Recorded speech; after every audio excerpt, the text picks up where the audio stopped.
I want to bring up sleep. I think for today, for me, it's a lot more relevant because I haven't slept well, and the tendency is for all of us, and I have this conversation a lot with people who are entrepreneurs today, because I remember that when I was a first-time entrepreneur, for me it was about stay awake all night, get about 5 odd hours of sleep, and then kind of run to work. And at some point, that crash happens in a week to 10 days. The common analogy of I'll sleep when I'm dead,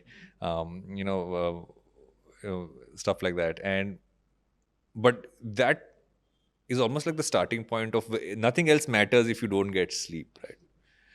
I want to tap into sleep and saying that, and people also believe when I'm younger, I can sleep lesser and get away with it. I want to understand other ramifications in the long term that happen, even in your 20s.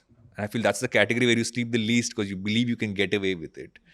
Um, it still kind of spirals towards a later point in life.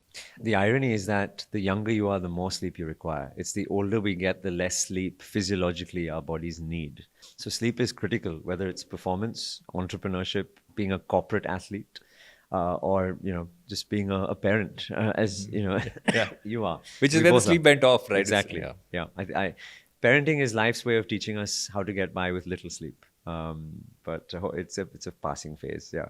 But it's absolutely critical. We have to invest in it. We have to make sure we're getting the right amount, because whether it's one's physical health and the ability for the cardiovascular system, for the musculoskeletal system to recover, whether it's one's cognitive abilities, i.e., focus, concentration, memory, sleep is important there, or whether it's your psychological and emotional state, sleep is critically important there as well. So allowing your body the right amount, because evolution is a science which is very smart in that anything which is disadvantageous to the organism or doesn't really have any role to play. I can only think of really the appendix, which is still there, and even there, it's probably there because of the microbiome to some degree.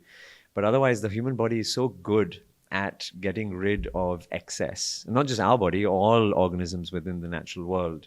But sleep is something we find critical across the animal kingdom. And in fact, if you look at some of the scientific literature, there are also indications that the plant kingdom may actually be having its own period of rest at particular times. So rest and recovery and sleep being therefore the medium is something that we each need to prioritize. And that's why I like to start on that topic. For more insights like this, make sure you check out the full episode.